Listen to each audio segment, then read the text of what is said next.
Are you headed to Montreal, Canada and looking for the best things to do while you're there as well as the best foods to eat? Well, make sure to keep on watching because this is the top things to do when you're visiting Montreal. I'm Kim, the Abundant Traveler. I've been to 65 countries and lived in 5. I'm a travel expert and this channel is here to help guide you, teach you, and inspire you to go see the world. So let's talk about the top things to do in Montreal. My first recommendation is to do a few tours. Not a lot of tours, but a few, and do a couple of them at the very beginning of your trip. Number one is do a food tour the first night you're in town. It lets you get to know other people.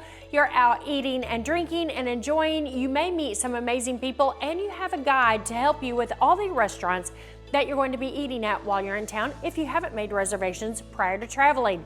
The one I recommend is Spade and Palacio Beyond the Market food tour. It's amazing, absolutely amazing. Amelia was my guide and she actually worked in the market Jean-Talon, which is Jean-Talon in English. And it was an amazing tour of eclectic, interesting, beautiful foods from local vendors. We went through Little Italy, we went to the market, we also went to the section of Montreal that is in the Latin area. The other tour I recommend at the beginning of any trip is a free walking tour. And not to worry, I have put links to all the tours, all of the restaurants, and everything that you're gonna need in the description below. But do a free walking tour. Make sure to tip your guides well, but you will also be able to get the lay of the land as well as get to know the area, and you can ask lots of questions.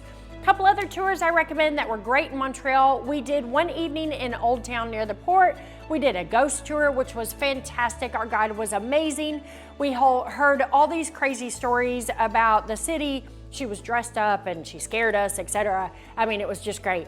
Another tour I recommend is taking a kayak tour, and that tour was an Airbnb experience. We were on a kayak for about 4 hours and we went through the locks in the Lachine Canal, which is a really cool experience to be in a kayak going through a lock. Oh, and last but not least was another Spade and Palacio tour. It was a pink bike tour. It was absolutely fantastic. Our guide Chris took us from up in the plateau area all the way down to the Old Town and the Old Port, as well as the St. Lawrence River, and then all the way back up.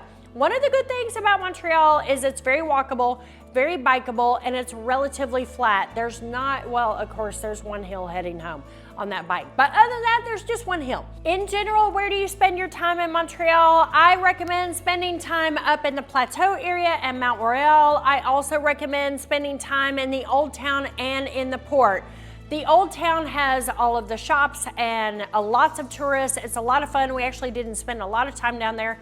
That's where you're going to find the beautiful cathedral in Montreal, the Notre-Dame, which was spectacular there sitting on top of the hillside. That is definitely something to see while you're in town. When you're up in the plateau area and near Mount Royal, I do suggest that you go to all of the parks that are up there. They're beautiful, absolutely beautiful. And the Mount Royal Park, on Sunday afternoons, you will get a drum circle happening. It is they call it the Tam Tams, and it's spontaneous. It's been going on since the 70s. So if you just want to go up there, bring a picnic, hang out, see what's going on. Of course, there's probably lots of smells of marijuana up there as well. But it is a great thing to do on a Sunday afternoon. Just know in the parks, you have to be eating something if you're going to be drinking something. So bring some cheese and crackers if you're gonna bring a beer or you're gonna bring a bottle of wine. Also, when you're in that general area, you definitely have to go hike Mount Royal. It is the highest point in Montreal and it's not very high. But if you get up there, it is a beautiful view overlooking the city. It is absolutely gorgeous. You can actually drive up there, or you can take a bus up there, or you can hike from downtown, or you can hike from Mount Royal, the actual area of the city. Beautiful up there, a great way to spend an afternoon doing a little hike on what they call the mountain. If you're headed to Montreal, make sure to check out my other video, which is my travel guide to the city, which is how to get around, where to go, where to stay, how long to stay, what you should wear, what you should pack, etc. So make sure to check out that video as well. Let's talk about food, which is my reason for being. There are amazing restaurants. Since the city of Montreal is primarily French, there's lots of French food. So if you are looking for duck confit, then look no further than Montreal. The restaurant I recommend for duck confit is L'Express, L'Express, which is amazing. There's also amazing ethnic food. I'm talking amazing Malaysian and Latin, Chinese, because there's a Chinatown, Italian. There's just amazing. You can even have a gluten-free cannoli. There's an incredible bakery in Little Italy, and they have gluten-free cannolis. Yum, yum, yum. And if you're interested in food markets, definitely something to do is to go to the market Jean-Talon, which is Jean-Talon, or the Atwater market down by the canal. Both are fantastic. Also, if you're gluten-free, two places I recommend. One is Boulangerie Le Marquis, which has beautiful pastries, ridiculously good pastries, and Cantina Panella, which has beautiful food, amazing. We actually ate there for lunch and ate more than you can imagine. Also for food, the province of Quebec and Montreal are known for their cheeses. I think the statistic is 80% of Canada's cheeses are produced in the Quebec province. Cheese is amazing. You got to get cheese while you're in Montreal. Lots of restaurants have cheese plates at the end of your dinner, etc. Or you can go to the markets and buy cheese just by itself. There's not a lot of seafood in Montreal, but there are some amazing places to get oysters. One place I recommend for oysters is Majestique. Amazing food, great vibe, small restaurant. That's the thing I love about Montreal. A lot of the restaurants are small, family run.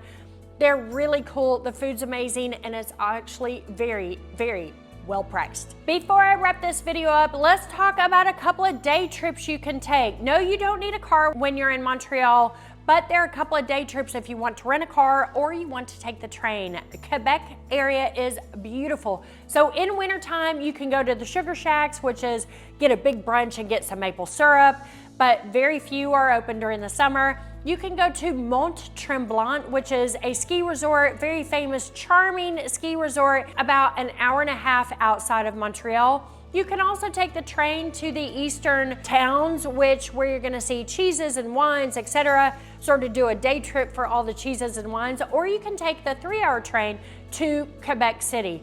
So even if you're going to spend some extra time, because I recommend about 4 nights in Montreal, if you're gonna spend extra time in the area, make sure to do all these amazing day trips. Thanks so much for watching this video on things to do in Montreal. Remember to like and subscribe so other travelers like you can watch it, and check out my travel guide to Montreal.